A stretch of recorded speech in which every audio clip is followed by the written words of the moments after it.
Hi, Renee Trishelle with Keller Williams Client's Choice, the Sims Home Team, and this is my first video to help you with the home buying process.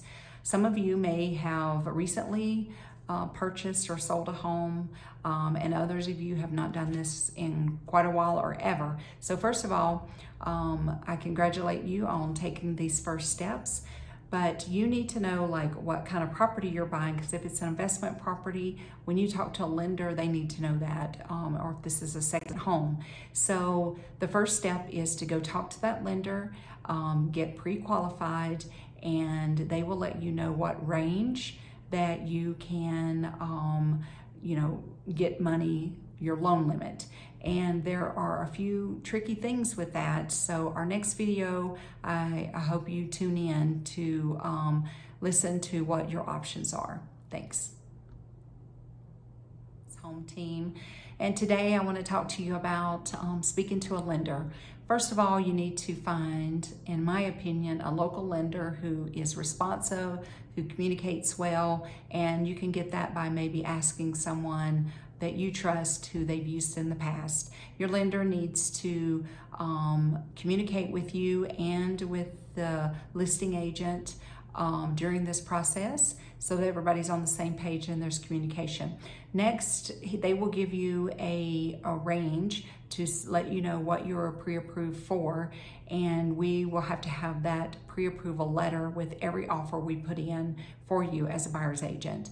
But what you also need to know is just because they gave you a limit doesn't mean that you have to get a mortgage for that amount. So you need to consider what your mortgage payment will be, and a mortgage payment usually includes the taxes, the homeowner's insurance, and the principal payment, so plus the interest. So all those things factor in, and we recommend, or I recommend, to stay within 25% of your take-home pay. That way you can work on those other financial goals that you have. So I hope that was helpful. Thank you, Home Team. I just wanted to discuss the lender and the mortgage part just a little bit more in this home buying process. We talked in the last video about how much you can get pre-approved for, but to stay within that 25% of your take-home income.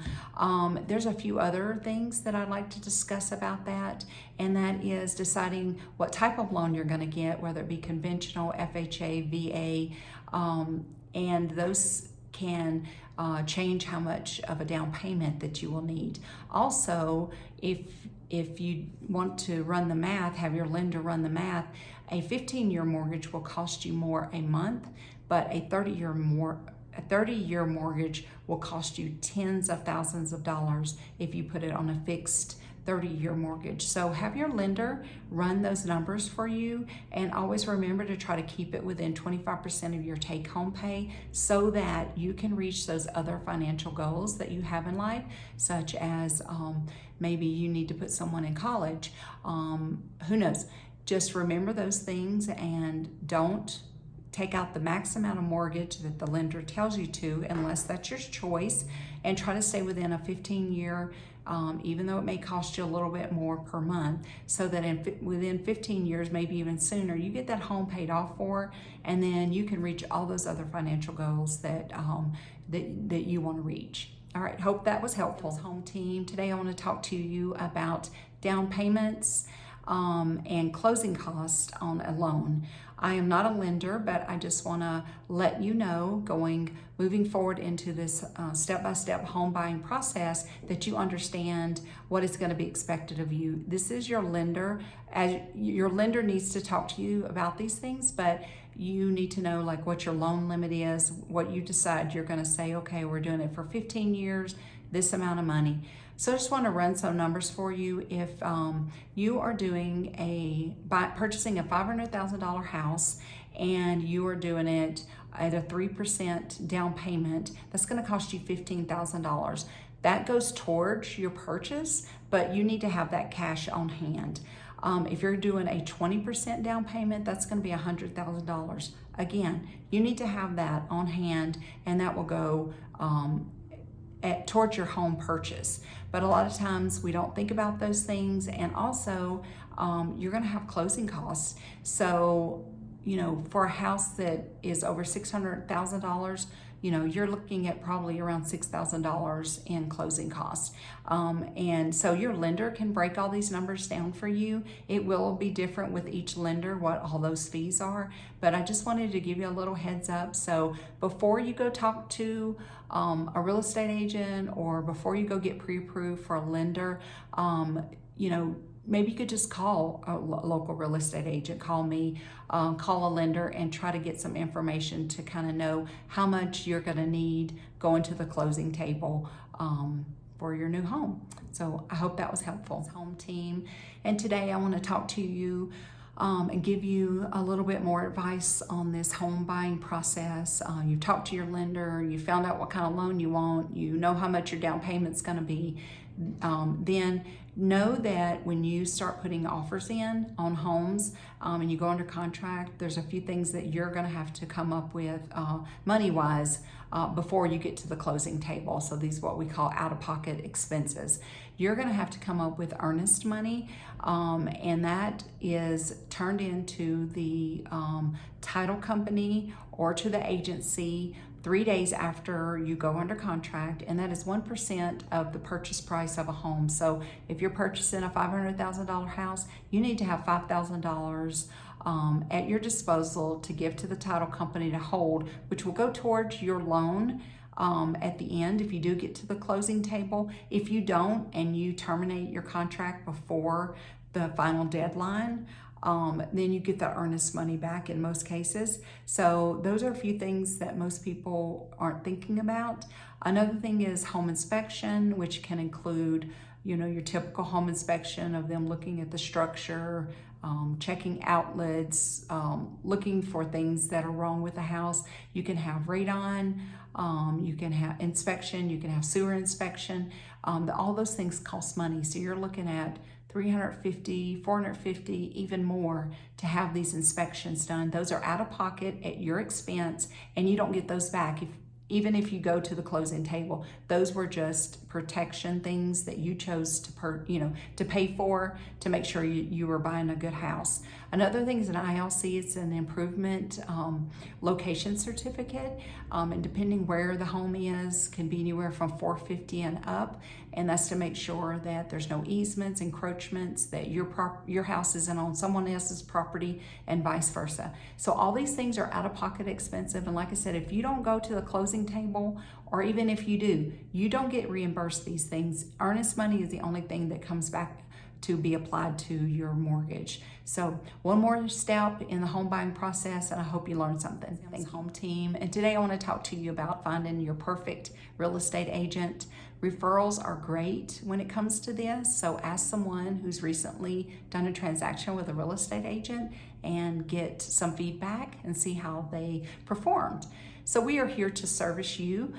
First of all, choose an agent who's with a reputable company that's been around for a long time. In my opinion, there's a reason for that. Also, one that is responsive to your text, emails, phone calls within reason. Another one is that they listen to you and your needs. And it's always good to ask them questions, but I feel like if they're asking you the questions, they're trying to find out how they can best serve you. And then know that they know the market that they're working in, and also that they know the area, not just the market, but they know the area, if you're rural or if you're in the city, so they can help you best that way. And then maybe look at some of their past listings or the current listings, or just maybe call some of their past clients to get some feedback. Just look to see how they service their clients, because that is super important. So getting that information up front before you get into a transaction will just set the standard up high, and hopefully it comes out to be a win-win situation for both of you. So I hope that was helpful. Thank you. Hi, Renee Trishelle with Keller Williams Clients Choice, the Sims Home Team. And today I want to talk to you about the home buying process after you've chosen your lender, you know how much your loan is going to be, what kind of term you're going to be on. You found the perfect real estate agent. Now, this is how to communicate to that real estate agent so they can serve you well, and that is giving them your criteria. If you want 3 bedrooms, 2 baths, this, X amount of square foot, 5 acres, in or out of the city, try to stick to that criteria and give it a shot first instead of going from one set of one criteria to another. This will help the emotional roller coaster that you're going to be on, and you and your agent can be communicating. So give that agent a shot of finding you the property that you told them that you wanted, and then go look at those properties. And then if that's not working, maybe you can't get everything you need in that price point, but communicate with your agent so that they can serve you well. And by doing that, it's just open communication. So I like to try to sit back down with my clients if we've gone and looked at several homes and they haven't found anything that's fitting their needs. So, reevaluate, okay, what do we need to change here? Is it price point? Is it location? Is it, square footage? What is it that we can't seem to find it all in one place? So those are helpful tips for me when I'm working with buyers. So I hope that was helpful for you. Thanks, team. And today I want to continue the series on the steps to purchase a home after you found your lender, and then you've talked to your real estate agent and given your agent the criteria for the area and type of house that you're looking for.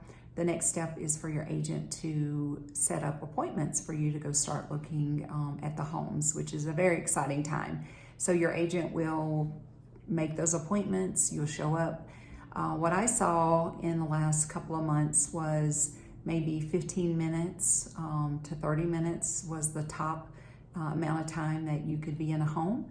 And then within a couple of days, the home was had received multiple offers. So you were having to make a decision very quickly. So my suggestion is to pay attention to the things in the home that you really like, and that maybe that you don't like so much, and make a list of pros and cons, especially if you go see many homes that day or over that weekend, and just be prepared to put in your strongest offer on the home that you really want and you think will fit your family. So, a lot of people who may be watching this, it's been years since you were able to purchase a home, and the market's changed a little bit. So I just wanted to give you a few notes of preparation, and know that you're not going to have an hour or two to look in the home, and you may only have a day or two to get your offer in. So hopefully we'll see this slowing down a little bit here in the next year. But as of right now, it's pretty crazy market, and you need to be ready to see that home and put an offer in. So I hope this was a helpful tip for you today. Sims Home Team. And today in our series of conversations, I wanted to talk to you about what's happening in the market right now as far as putting offers in. I told you in the previous clip that you may only have 15 to 30 minutes to see a home. You may be a competing offer, and you need to know that going in. So as a buyer's agent, once we get the offers ready, we will call the listing agent, ask them, do they have offers in? Ask if those offers are over list price. Sometimes they'll tell us that if they have permission from their seller, and then what the seller needs. So sometimes that could be they need rent back, they need a post-closing occupancy, and that means that you'll purchase the home, but the seller can stay in it, for extra couple of days, weeks, and up to 60 days, so that they can move on to their next home. So those are some things. Escalation clauses have been in almost every one of my offers, and that means that you go in at one price, but you will pay up to your max price in increments of maybe $500, $1,000, $1,500. Also, an appraisal gap is something that is included in a lot of these offers. And that means that if the appraisal comes in below the list price, then you want to say that you'll bring cash to the table to close up that gap. And as well as home inspections. These are vital to you purchasing a home, in my opinion. I would never tell a client or ask a client to give up that right. And it sometimes may knock you out of an offer, but if you purchase that home and then you find problems afterwards, then that is not good. So you might as well, you could shorten the time frame up, maybe do your inspections within a couple of days so that the seller can move on if you don't want to purchase the home based on inspections. So those are the few things I'd like to let you know about is escalation clauses, appraisal gaps, and home inspections, including, like radon or sewer. But be sure you're working with an agent that can explain all these things to you and you know what needs to be included in your offer. All right, thank you, and I hope that was helpful. Hi, Renee Trishelle with Keller Williams Client's Choice, the Sims Home Team. And I just want to add some more information about the steps in purchasing a home. So the last clip was talking about what you need to put into your offer, have a real estate agent speak to the listing agent of the home so you know what needs need to be met by the seller and to make your offer the strongest, and if there's any escalation clauses, appraisal gaps, any time frame that you need to meet. So if your offer gets accepted, that's a great thing in this market, and that's a win in itself. Then you want to schedule those inspections, like I said, and that's when the true negotiations start. So you're going to get those inspection items back. You may or may not ask the seller, to fix some items or maybe even to credit you at closing. But the main concern is that the buyer's agent and the listing agent are in communication and that you can discuss these things. So having an agent that is going to be there to communicate for you and to be wanting to get to the finish line. We want to get you to closing. This is the last year or so has been very stressful on buyers. So my main goal as an agent when I'm helping a buyer is just to make it smooth, to not have any miscommunication, and just try to get the both of you, the seller and the buyer, to the closing table, because that's ultimately my job. So I hope that was helpful for today. Thank you, home team. I have a few more videos that I want to share with you about the home buying process. So you've made an offer, you've won the offer, now you've had your inspections, and your agent is working with the listing agent to go through those negotiations and try to get anything fixed that you need fixed, or basically, one more step to get to the closing table. So then I wanted to talk to you about the walkthrough, which is generally done the day before or the day of closing. So you've passed all your deadlines and you're going to the closing table, which is super exciting. So you will have your agent maybe with you, or maybe FaceTime with you, and you're walking through the home. Hopefully the home is clear of the seller's possessions. Everything that the seller said was going to be left there at the home is there. So it is the hard work of your buyer's agent to make sure that when they're walking through that home with you, that they, if there's, a mirror over the mantle that was supposed to stay there, or, a certain light fixture that the seller didn't say they were going to remove, or if there are appliances in the kitchen, but they weren't the appliances that were there when you did your initial visiting of the home. So all these things your agent needs to help you with, and to make sure that there's not a hole in the wall where it didn't used to be. So this doesn't happen that often, but it does happen. So what you need to do is just have that agent be ready to know what should have been left in the house, make sure the home is still in good shape, and so that when you go to closing, you're happy and everyone's happy. So hope that was helpful. Thank you.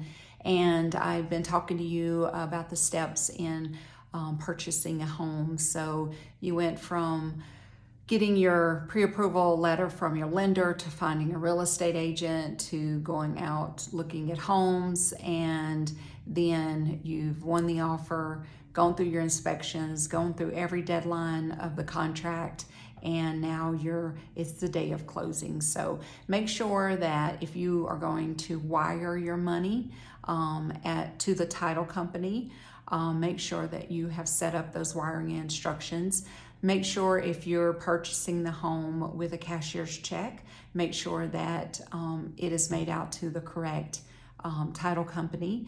And also make sure that the title company is allowing a cashier's check. Some do not allow certain cashier's checks over a certain amount. So another good thing to do is, if you are having to move out and move in, maybe you in the same day, and the seller is also moving out that day and you're moving in, sometimes early in the morning is best for a closing, or doing it have closing one day and moving in the next day. So, and also if you're doing it on a Friday afternoon and the wire didn't go through, it got hung up in the Fed, this can cause lots of problems to the point where you can't close that day. So have your agent discuss all these things with you, so that, and there's communication with the title company.